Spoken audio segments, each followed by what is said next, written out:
আসসালামু আলাইকুম, কি খবর কমার্সিয়ানরা? তো আজকের ভিডিওটা একটু ডিফারেন্ট। আজকের ভিডিওটা কোনো গাইডলাইন ভিডিও না, বাট এই ভিডিওটা তোমাদের জন্য অনেক বেশি ইম্পর্টেন্ট, কারণ আমি আমার পার্সোনাল এক্সপিরিয়েন্স তোমাদের সাথে শেয়ার করব। তো আমি তোমাদের সাথে আমার অ্যাডমিশন জার্নিটা নিয়ে আজকে কথা বলবো। তো আমার অ্যাডমিশন জার্নি ছিল, মানে নর্মালি আমি যদি এটাকে একটা গ্রাফের মাধ্যমে দেখাই, সেটা হচ্ছে এরকম হবে, মানে up and down, up and down, up and down, up and down, এরকম একটা অবস্থা। তো বিহাইন্ড দ্য স্টোরি যাওয়া একটু ইম্পর্টেন্ট, মানে ব্যাকগ্রাউন্ড স্টোরিটা একটু বেশি ইম্পর্টেন্ট। এটা হচ্ছে আমি ইন্টার ফার্স্ট ইয়ারে বেশি তেমন পড়াশোনা করিনি, সো এটার জন্য আমার বেসিকে ঘাটতি ছিল। আমি ইন্টার সেকেন্ড ইয়ারে 2 বা 3 মাস আগে জাস্ট টেস্ট পেপার সলভ করে মোটামুটি A+ পাওয়ার মতো একটা প্রিপারেশন নিয়েছিলাম, এবং আমি অ্যাট লাস্ট A+ পাই। তো এইচএসসি পরীক্ষাটা শেষ হওয়ার পরপরই আমার যেই অবস্টেকলগুলো আমি ফেস করছি সেগুলো তোমাদের সাথে একে একে শেয়ার করি। তো ফার্স্ট অফ অল আমি নিজেও বুঝতেছিলাম না আমার কি করা উচিত। প্রথমে অ্যাডমিশনের সিলেবাস সম্পর্কে আমি জানতাম না। অ্যাডমিশনে অ্যাকচুয়ালি সিলেবাসটাকে আমি শুনতাম যে অ্যাডমিশনে আসলে সিলেবাসের বাইরের জিনিসগুলো আসে, আসলে এটা কতটা সত্যি। তারপরে আমি কোন কোচিংয়ে ভর্তি হব, সবাই তো কোচিং মানে র্যাট রেসের মতো কোচিংয়ে ভর্তি হচ্ছে, এই কোচিংয়ে ডিসকাউন্ট দিচ্ছে, ওই কোচিংয়ে ডিসকাউন্ট দিচ্ছে, এই অনলাইন প্ল্যাটফর্মে ডিসকাউন্ট দিচ্ছে। তো এটার মানে আমি টোটালি কনফিউজ ছিলাম। তারপরে আরেকটা যে জিনিসটা খেয়াল করলাম সেটা হচ্ছে সবাই একটা ট্রেন্ড ফলো করে, অর্থাৎ আমি তো নটর ডেমের স্টুডেন্ট ছিলাম, তো ওইখানে দেখতাম যে ফ্রি ক্লাস মানে ফ্রি লেকচারশিট যে জায়গায় দেয় ওই জায়গায় যে মানুষ বেশি মানে কিছুক্ষণ ক্লাস করে, তো ওই জায়গায় আমিও গেছি। মানে যত জায়গায় যাওয়া যায় আমি ফ্রি লেকচার বা ফ্রি ক্লাস আমি করছি, আমি দেখছি যে ওখানে ক্লাসটা কেমন। তোমাদের এই কাজটা করা উচিত, যে ডেমো ক্লাসগুলো তোমাদের দেখা উচিত যে এখানকার ক্লাসটার কোয়ালিটি কেমন পড়াশোনার। হ্যাঁ, তো যে জায়গায় দেখলাম যে মোটামুটি না স্যুট করতেছে বা কোয়ালিটি ভালো, তো ওই জায়গায় আমি ভর্তি হয়ে গেলাম। হ্যাঁ, আর ওই সময় আমার এরকম একটা মেন্টালিটি কাজ করছিল যে যে জায়গায় মনে হয় মানুষ ভর্তি বেশি হয় ওই জায়গার সার্ভিস মনে হয় ভালো। তো আমি একটা প্ল্যাটফর্মে ভর্তি হই, ওই প্ল্যাটফর্মের টিচাররা আসলে টপ নচ। আমি এখনও তাদের প্রতি কি বলবো কৃতজ্ঞ, গ্রেটফুল ফর দ্যাট। বাট ওনাদের ম্যানেজমেন্ট সার্ভিস ছিল একদম বাজে লেভেলের, যেহেতু অনেক হিউজ পরিমাণে স্টুডেন্ট ছিল, তো তারা প্রত্যেকটা স্টুডেন্টকে ওইভাবে সার্ভ করতে পারতো না। Sorry to say that, but তারা অ্যাকচুয়ালি ভালো পড়াতো, এটা সত্যি। তো এখানে নাম্বার 1 লেসন হচ্ছে তোমার দলের পাল্লায় পরে কিছু করা যাবে না। অর্থাৎ তোমার বন্ধু বান্ধব আছে, এই জায়গায় ডিসকাউন্ট দিচ্ছে, ওই ভাই আছে অমুক ভাই তমুক ভাই স্পেশাল ডিসকাউন্ট দিয়ে ঢুকাই দিচ্ছে, এগুলো ফাঁদে পা দেওয়া যাবে না। নিজে ফ্রি ক্লাস করো, ফ্রি ক্লাস করে চেক করো কোন জায়গায় তোমাকে স্যুট করে, কোন জায়গায় তুমি বেটার সার্ভিস পাবা, কোন জায়গায় তোমার ক্লাসের পরেও লেকচার নিয়ে গেলে বুঝাই দিবে, ওই প্ল্যাটফর্ম তুমি চুজ করো বা ওই জায়গা থেকে তুমি ক্লাস করো। তারপর আসে সেকেন্ড তোমার ব্যাপার, যেটা হচ্ছে প্ল্যানিং। হ্যাঁ, এই সময় প্ল্যানিংটা অনেক ইম্পর্ট্যান্ট একটা ফ্যাক্টর প্লে করে। অর্থাৎ তুমি যখন এক্সিকিউট করা শুরু করবা, এটা একটা অ্যাকচুয়ালি তোমার র্যাট রেস। এই র্যাট রেসে যখন তুমি প্রথম স্টেপটা কখন নিবা জানো? যখন তুমি একটা প্ল্যান সেট করবা, তোমার একটা অ্যাম্বিশন সেট করবা। আমি সবসময় বিলিভ করি যে আমি যদি আমার বেস্ট আউটপুটটা দিই, রেজাল্ট অটোমেটিক্যালি আসবে। আল্লাহ তাআলা কাউকে নিরাশ করে না, আল্লাহ কখনো পরিশ্রমীদের ফেরায় না, এটা আমি দেখছি সবসময়। আমি যখনই পরিশ্রম করছি আল্লাহ আমাকে দুহাত ভরে দিছে। তো কোনো পরিশ্রমী কখনো হারে না, আমি দেখি না হারতে কখনো। হয়তো আমার সাময়িকভাবে রেজাল্টের বিপর্যয় হয়, কিন্তু লাইফে আমি কখনো হারতে দেখিনি। তো আমি ফার্স্টে মাইন্ড সেট করলাম যে না, আমার এখন পড়াশোনাটা শুরু করা লাগবে। তো আমি আগে সিলেবাস জানি যে কী আছে। তো সিলেবাস জানতে গেলে আমি হচ্ছে সার্কুলারগুলো ঘাঁটি প্রত্যেকটা ইউনিভার্সিটি। তো সার্কুলার যখন ঘাঁটি তখন আমার মধ্যে একটা রোড ম্যাপ চলে আসে যে না, আমার এই সাবজেক্টগুলো দরকার, এই সাবজেক্টে এই মার্ক, তো এই বেসিস আমি প্রিপারেশন নিব। যেহেতু আমার ঢাকার মধ্যে থাকার একটা প্রবণতা ছিল, তো আমি হচ্ছে সি ইউনিট বেসিসে পড়াশোনা করছি। অর্থাৎ ঢাকা ইউনিভার্সিটি, জাহাঙ্গীরনগর ইউনিভার্সিটি আর জগন্নাথ বিশ্ববিদ্যালয়, এই 3টা ইউনিভার্সিটি ছিল পার্টিকুলারলি আমার টার্গেট। অন্যান্য বিশ্ববিদ্যালয়গুলো সত্যি কথা বলতে আমার কোনো টার্গেটের মধ্যে ছিল না। আমার এরকম মাইন্ডসেট ছিল হলে ঢাকার মধ্যে হবে, নাহলে আমি পড়বো না। হ্যাঁ, যেহেতু আমি ঢাকার ছোট থেকে বড় হয়েছি ঢাকায়, তো এরকম একটা মেন্টালিটি ছিল। তো প্রথমে আমি আমার প্ল্যান সেট করলাম যে আমি ওই যে স্বপ্ন একটা ঢাকা বিশ্ববিদ্যালয় বা তোমার এই যে বিভিন্ন বড় ভাইদের মোটিভেশন দেখে স্বপ্ন দেখতেছি, স্বপ্ন দেখতে দেখতে মনে করে এদিক দিয়ে থাপ্পড় দিতেছে, থাপ্পড় দিয়ে উঠতেছে, দেখতেছো তোমার পড়াশোনায় শুরু হয় নাই। তো আমি এইসব মোটিভেশন ফালালাম, এক পাশে ফালালাম। তারপরে হচ্ছে তোমার যেই ক্লাসগুলো আমার দরকার নেই, বা কোচিংয়ে তো যে ক্লাসগুলো মানে শুরুর দিকে যেগুলো করায় ওগুলো তোমার অনেকাংশে দরকার হয় না, বই টপিক থেকে আসেও না, তবু এরকম একটা কিক স্টার্ট দেয় যেন তোমার মধ্যে একটি ইনসিকিউরিটি মানে বিল্ড করে দেওয়া যায়, যাতে তুমি ওই কোচিংয়ে ক্লাস করো বা ওই প্ল্যাটফর্মে কাজ মানে ক্লাস করো। তো আমি দেখলাম যে আমার কোন কোন টপিকগুলো দরকার, প্রিভিয়াস 10 ইয়ার্সের কোশ্চেন নিজেই ঘাটলাম, ঘেটে দেখলাম যে আমার এই টপিকগুলো দরকার। তো ওই টপিকগুলোর মধ্যে কোনগুলো আমার উইকনেস আছে আমি একটা টাইম লাইন সেট করলাম যে আগামী 2 মাস আমি এইভাবে পড়বো। তো টাইম লাইন সেট করার পরে আল্লাহর মতো পড়াশোনা শুরু করলাম। তো পড়াশোনা শুরু করার পরে প্রথমে যেই প্রবলেমটা ফেস করছি সেটা হচ্ছে প্রথমে 1 দিন 2 দিন 3 দিন সুন্দর মতো কনসিস্টেন্সি মেনটেন করছি, তারপরে আর কনসিস্টেন্সি মেনটেন হয় না, পড়া একটু একটু করে জমে যাচ্ছে।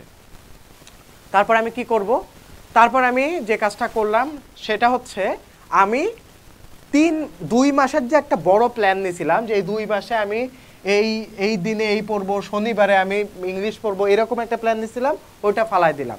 তারপর আমি ডেইলি টার্গেট বেসিসে পড়া শুরু করলাম, ডেইলি টার্গেট। হ্যাঁ, যে আজকে আমি 10টা কোয়েশ্চেন ব্যাংক সলভ করব, 10টা সালের কোয়েশ্চেন সলভ করব, তো এটাই করব, এটা আমার দিন রাত যাক কোনো ডাজেন্ট ম্যাটার। তারপরে প্রতিদিন কোনগুলো আমার পড়তে হবে ওটা একটা লিস্ট করলাম, যেমন ইংলিশের ভোকাবুলারি, ইংলিশের প্রিপোজিশন, ট্রান্সলেশন, এগুলো আমার প্রতিদিন পড়াই লাগবে। তো ওইটা আমি একটা লিস্ট করলাম, ওইটার জন্য আলাদা আমি 3 ঘন্টা স্লট বুক রাখলাম, 3 আওয়ার্স আমি ওটার জন্য বুক রাখলাম। তারপরে আমি একটা পার্টিকুলার টার্গেট নিলাম, নিয়ে আমি প্রতিদিনের বেসিসে পড়াশোনা করতাম। আর আমি যখন কোচিংয়ে যেতাম একটা লেকচার পড়াতো, ওই লেকচার বাসায় এসে আবার রিভাইজ দিতাম, প্রবলেম হতো পরের দিন যে আবার সলভ করে নিতাম। এইভাবে আমি কনসিস্টেন্সিটা আস্তে আস্তে ধরছি। আরেকটা জিনিস দেখলাম যে রেজাল্টের পরে অনেকে মানে মেন্টালিটি একটু মানে উইক হয়ে যায় বা রেজাল্টের পরে ডিমোটিভেটিং একটা ফ্যাক্টর প্লে করে। ওই সময় কিন্তু নার্ভ কন্ট্রোলে রাখা অনেক কঠিন, কারণ ওই সময় এনভায়রনমেন্ট তোমার এগেইনস্টে, তোমার ওয়েল উইশাররা তোমার এগেইনস্টে, তোমার ফ্যামিলি তোমার এগেইনস্টে। ওই সময় তুমি যদি সব কিছু বাদ দিয়ে সব কিছু ইগনোর করে নতুন করে পড়তে বসতে পারো, তাহলে তুমি অনেক স্ট্রং মেন্টালিটির একজন মানুষ। আমি চাই তুমি তোমার গ্রেটেস্ট কামব্যাকটা করো লাইফে। হ্যাঁ, তো ওইটা গেল, আমি আমার প্ল্যান সেট করলাম, তারপর আস্তে আস্তে কনসিস্টেন্সি ব্যাক আনলাম। তো প্রবলেম কোনগুলো হয় যে মাঝখানে অনেক কিছু থাকে, অ্যাকচুয়ালি লাকেরও ব্যাপার আছে। মাঝখানে আমি একবার অসুস্থ হলাম, তারপরে আবার এক সময় মনে হলো যে না আমার দ্বারা পসিবল না, এত পড়া জমে যাচ্ছিল যে আমার মনে হচ্ছিল যে আমি একটা ট্রমার মধ্যে চলে যাচ্ছি। মানে সকাল থেকে পার হচ্ছে, রাত থেকে পার হচ্ছে আমি জানতাম না। আমি জাস্ট জানতাম আমার এই লেকচারগুলো শেষ করা লাগবে। আমার টেবিলে 2টা সাইড ছিল, এখানে ডিউ লেখা ছিল, এখানে ডান লেখা ছিল। তো এখানে ডিউ এর শীটগুলো এরকম মোটা হচ্ছিল আর ডান নিচে এরকম চিকন হয়ে পড়েছিল। তো ওইটা আমাকে একটা মেন্টাল পুশ দিছে যে না, ইনহিউম্যান ভাবে আমি নিজেকে পুশ করছি যে না, আমার এই ডিউ যে শীটগুলো আছে এগুলো অ্যাট এনি কস্ট আমি শেষ করবো। অ্যাট এনি কস্ট আমি শেষ করছি। আর আরেকটা জিনিস আমি মাথায় রাখতাম যে মানে বলদের মতো খেটে কোনো লাভ নেই, তোমাকে একদম মাথা দিয়ে খেলতে হবে, যে জিনিসগুলো দরকার ওই জিনিসগুলো তোমার কনজিউম করতে হবে, এবং যেখান থেকে হোক। আমি একটা প্ল্যাটফর্মে কোচিং করছি ঠিক আছে, কিন্তু ওই প্ল্যাটফর্মের বই আমি পড়ি নাই, অন্য প্ল্যাটফর্মের বই পড়ছি। আমি একটা প্ল্যাটফর্মে কোচিং করছি ঠিক আছে, কিন্তু ওই প্ল্যাটফর্মে আমি ফাইনাল সাজেশন ধরেও দেখি নাই, ফালায় রাখছি। কারণ আমি দেখছি যে ওইগুলো আমার জন্য সুইটেবল না, যেগুলো সুইটেবল ওইগুলো কনজিউম করছি। টোটালি ধরতে গেলে আমি 4-5টা কোচিংয়ের জিনিস আমি ইউজ করছি। হ্যাঁ, কারণ ওগুলো আমার দরকার ছিল। আমি জানতাম যে এই কোচিংয়ের এগুলো ভালো, এই প্ল্যাটফর্মের এটা ভালো, এই জায়গার এই বইটা ভালো। হ্যাঁ, ওইটা আমি কিভাবে বিল্ড করছি সেন্সটা, আমি প্রতিদিন বাজারে ঘুরতাম যে কোন বইটাতে কি আছে। তো যেটাতে সাজানো গোছানো দেখতাম, যেটা আমার জন্য ইজিয়ার মনে হতো, ভাষা বুঝতাম, ওইগুলো নিয়ে নিতাম, ওই বইগুলো পিক করতাম। হ্যাঁ, আমি ফার্মগেটে কোচিং করতাম।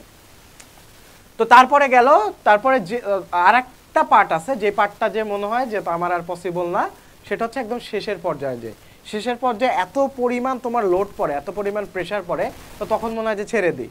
তো তখন তোমার এতটুকুই মেন্টালিটি রাখতে হবে যে আমি এতদিন পরিশ্রম করছি, আল্লাহ তাআলা নিশ্চয়ই আমার জন্য ভালো কিছু রাখছে, তো আমি আমার সর্বোচ্চ চেষ্টাটা দিব।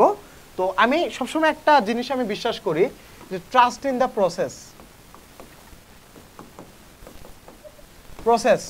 প্রসেসে তুমি ট্রাস্ট করো, তুমি তোমার সর্বোচ্চ আউটপুট দাও, তোমার মধ্যে বেস্টটা তুমি বের করে আনো, আল্লাহ তাআলা তোমাকে মিলাই দেবে ইনশাল্লাহ, তোমাকে নিরাশ করবে না।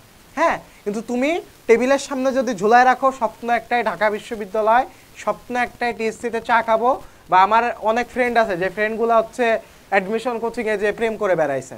হ্যাঁ, তার গার্লফ্রেন্ডটাকে শর্ত দিয়েছে তোমাকে ঢাকা বিশ্ববিদ্যালয়ে চান্স পেতে হবে, সে আলটিমেটলি ঢাকা বিশ্ববিদ্যালয়ে চান্স পায়নি, কোথাওই চান্স পায়নি, সে প্রেম করে বেড়াইছে, সে কীভাবে চান্স পাবে? হ্যাঁ, তো তোমার যদি উদ্দেশ্য থাকে যে তুমি ওখানে যে একটা প্রেম করবা, তোমার যদি উদ্দেশ্য থাকে যে তুমি অনলাইন ক্লাসে অনেক তোমার ওই পিনিক তুমি নিবা, হ্যাঁ, ভাইয়ার ক্লাসটা একটু দেখি, আপুর ক্লাসটা একটু দেখি, ভাই একটু গালি দিবে, এই মোটিভেশন হবে, তাহলে তোমার কিচ্ছু হবে না। তোমার কনজিউম করতে হবে, যেটা দরকার, যার কাছ থেকে দরকার সেটা তোমার কনজিউম করতে হবে, শিখতে হবে ফিল্টার করা।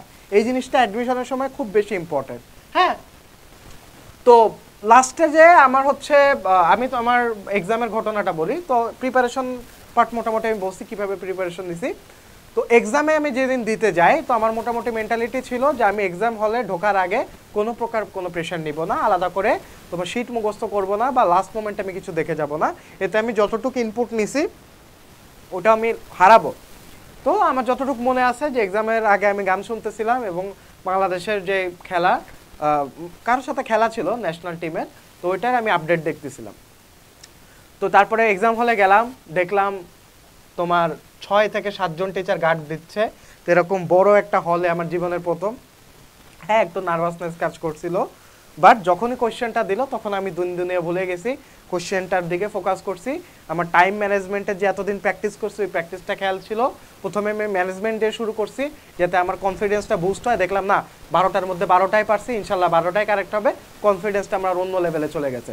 তারপর এমসিকিউটা আমি আস্তে আস্তে আমার স্ট্র্যাটেজি মতো দাগাইছি, ম্যানেজমেন্ট গেছে, তারপর আমি ইংলিশ দাগাইছি, কিন্তু এটাতে তোমার মাস্ট তোমার পাস করা লাগবে। ইংলিশ দাগানোর পর আমি বাংলা দাগাইছি, বাংলা দাগানোর পর আমি অ্যাকাউন্টিং দাগাইছি, অ্যাকাউন্টিংয়ের পর আমি ফাইন্যান্স দাগাইছি, কারণ আমার উইকনেস ছিল ফাইন্যান্সে। তো ফাইন্যান্সটা আমি সবার লাস্টে দাগাইছি। তো এইভাবে আমি স্ট্র্যাটেজি ওয়াইজ যেভাবে আমার প্রিপারেশন নেওয়া দরকার ছিল ওইভাবে প্রিপারেশন নিছি। এবং সবথেকে মজার কথা হচ্ছে, যখন আমার এমসিকিউ এক্সাম শেষ, তারপরে যে দেখি লাস্টের তোমার উল্টা পৃষ্ঠায় 2টা কোশ্চেন আমার বাকি আছে। তো এই রিভাইজ দেওয়ার সময় আমি দেখি যে আমি 2টা কোশ্চেন দাগাই নাই, পরে তাড়াহুড়া করে 2টা কোশ্চেন দাগাইছি। হ্যাঁ, তো তোমাদের জন্য এটাও একটা শিক্ষা যে তোমার লাস্টে কোশ্চেনটা উল্টায় পাল্টায় দেখা, লাস্টে 2-1টা কোশ্চেন থাকতেও পারে, ওটা যদি তুমি স্কিপ করে যাও, ওই 2টা কোশ্চেন যদি আজকে আমি না দাগাতাম আমার মনে হয় চান্স মিস হয়ে যেত, হতেও পারতো, হু নোস। 2 মার্ক মানে অনেক কিছু। তো তারপরে রিটেন এক্সাম গেল। রিটেন এক্সাম মোটামুটি আমার একটু নার্ভাসনেস কাজ করছিল, 2-1টা ভুল হয়েছিল, ওটার জন্য রিটেন এক্সামটা আমার খারাপ হয়, কিন্তু আলহামদুলিল্লাহ একদম বাজেও হয়নি। তো আমি মনে করি যে ঢাকা ইউনিভার্সিটি সি ইউনিটে আমার যে পজিশনটা ছিল এটা আরও বেশি আগে হতে পারতো যদি না আমি আমার নার্ভটা রিটেন এক্সামে না হারাতাম। হ্যাঁ, তো ওইটাও একটা ফ্যাক্টর প্লে করছিল যে আমি আমার নার্ভটা ঠিকঠাক মতো কন্ট্রোলে রাখতে পারিনি রিটেন এক্সামের সময়। তবুও আমি এক্সাম দিয়ে বের হওয়ার পর বুঝতেছিলাম যে না, মানে ইনশাল্লাহ একটা সিট হলেও হয়তো বা হবে। তো তারপরে যখন ঢাকা ইউনিভার্সিটি সি ইউনিটের রেজাল্ট দিল, আমি ডি ইউনিটেরও প্রিপারেশন দিয়েছিলাম, অর্থাৎ তোমার ওই যে মানবিক বিভাগে। তো ডি ইউনিটের প্রিপারেশন নিয়েছিলাম, কিন্তু আমার আর এক্সাম দিতে হয়নি, কারণ আমার সি ইউনিটের রেজাল্ট অলরেডি বের হয়ে গেছে, আমি শিওর একটা সিট পাচ্ছি। তো আমি আর ডানে বামে তাকাইনি, বাকি যে ইউনিভার্সিটিগুলোতে গেছি আমার খুব রিল্যাক্সে আমি এক্সাম দিছি। হ্যাঁ, জাহাঙ্গীরনগরে 284তম হয়েছে, জগন্নাথের পজিশনটা আমার মনে নেই। জাহাঙ্গীরনগর আইবিএতে রিটেনের জন্য সিলেক্টেড হয়েছিলাম, বাট ভাইভাতে আমি বাদ পড়ি। আর রাজশাহী ইউনিভার্সিটিতে আমি 54তম হয়েছিলাম। এই হচ্ছে মোটামুটি আমার অ্যাডমিশন টেল। তো অ্যাডমিশনের সময় তোমাদের প্রতি পরামর্শ এটাই থাকবে যে এই যে জার্নিটা, এই জার্নিটার সময় তোমার নিজেকে একটু স্যাক্রিফাইস করতে হবে, তোমার সোশ্যাল লাইফ বাদ দিতে হবে, তোমার ডিটারমিনেশন একদম ফোকাস থাকতে হবে। আমার মনে আছে যে ওই টাইমে আমি অনেক দাওয়াতে স্কিপ করছি, আমার মনে আছে ওই টাইমে মনে হয় কোনো একটা ঈদ পড়ছিল না, যে কোনো একটা ফাংশন পড়ছিল, ওইটা আমি স্কিপ করছি। আমি জানি যে আমার লাইফে একটা ঈদ আসবে, আমি যদি প্রসেসে লেগে থাকি ইনশাল্লাহ আমাকে একটা ঈদ দিবে আল্লাহ, আর একটা নতুন ঈদ দিবে। তো ওই ঈদে আমি আনন্দটা একটু কম করি, আল্লাহ আমাকে নতুন একটা ঈদ মিলাই দিছিল। তো অ্যাডমিশনের চান্স পাওয়ার পরের মানে পরের বছরগুলো অন্যরকম কাটছে, অনেক সুন্দর 2টা বছর কাটছে, ফার্স্ট ইয়ার সেকেন্ড ইয়ার। সেটা বোঝানোর মতো না, তোমরা যারা ফার্স্ট ইয়ারে পড়বা, ইউনিভার্সিটিতে উঠবা, সব জায়গায় চান্স পাবা, বিভিন্ন জায়গায় কোচিং তোমাকে ডেকে নিবে, তোমাকে সংবর্ধনা জানাবে, তোমার আত্মীয় স্বজন তোমাকে অন্যভাবে ট্রিট করবে, সমাজ তোমাকে অন্যভাবে ট্রিট করবে, এটা একটা ভালো লাগার বিষয়, এটা একটা স্ট্যাটাসের বিষয়। হ্যাঁ, যদি আমি মনে করি যে একটা ইউনিভার্সিটি তোমাকে ডিফাইন করে না, একটা ইউনিভার্সিটি পেলে যে তুমি সব পাবা সেরকম না, তোমার মোরালিটিটা আসল ইম্পর্টেন্ট জিনিস। তাও এগুলো তোমাকে সত্যি কথা, পিতা হলেও সত্যি, এগুলো তোমাকে একটা স্ট্যাটাস দিবে, এগুলো তোমাকে একটা রেকগনিশন দিবে, এবং এগুলো তোমাকে সমাজে একটা অ্যাকসেপ্টেন্স দিবে। হ্যাঁ, তো তোমরা হার্ড ওয়ার্ক করো, হার্ড ওয়ার্কের কোনো বিকল্প নাই। আমি কখনো কোনো পরিশ্রমীকে আজ পর্যন্ত হাঁটতে দেখি নাই। হার্ড ওয়ার্ক করো, কিন্তু স্মার্টলি করো। হ্যাঁ, তো আমার অ্যাডমিশন টেলটা বলার এজন্যই তোমাদের কাছে বলা, যে তোমরা যেন সব কিছু বুঝতে পারো, এই জিনিসগুলো যেন মাথায় খেয়াল রাখতে পারো। আগে থেকে তোমার সার্কুলার দেখো, একটা প্ল্যান করো, প্ল্যানটা খুবই ইম্পর্টেন্ট। কাজে লেগে থাকো, পড়াশোনায় লেগে থাকো, ফিল্টার করো, তারপরে হচ্ছে তোমার ফাইনাল একটা রিভাইজ দাও, রিভাইজ দেওয়ার সময় তোমার দেখবা যে কোন জিনিসগুলো তোমার ইম্পর্টেন্ট কোনটা না। তারপরে হচ্ছে তোমার এক্সাম হলে নার্ভটা কন্ট্রোলে রাখো। তো আমার অ্যাডমিশন টেলের মানে এটাই তোমার হচ্ছে সামারি। হ্যাঁ, আর তোমরা যারা সিউনিট অ্যাডমিশন ক্যান্ডিডেট আছো আমাদের এই কোর্সটাতে এনরোল করতে পারো। এই কোর্সটাতে তোমার নতুন 2টা ফিচার থাকছে, আমার ফ্রি মেন্টরশিপ থাকছে প্লাস লাইভ ক্লাস থাকছে। আর সিউনিট অ্যানালাইসিস মেগা বুকটা অর্ডার করতে পারো যারা একটা কম্প্যাক্ট কমার্সের বুক চাচ্ছ। তো তোমরা যদি যারা ডিসকাউন্ট প্রেমী আসো মুগ্ধ 05 এই কুপনটা ইউজ করো, তাহলে এক্সট্রা একটা ডিসকাউন্ট পেয়ে যাবা। তো আজকের ভিডিও এই পর্যন্তই। তোমাদের সবার জন্য শুভকামনা থাকলো, তোমাদের সবার স্বপ্ন পূরণ হোক ইনশাল্লাহ। যদি চান্স পাও আমার সাথে দেখা করো, টেস্টিতে দেখা হবে। আসসালামু আলাইকুম।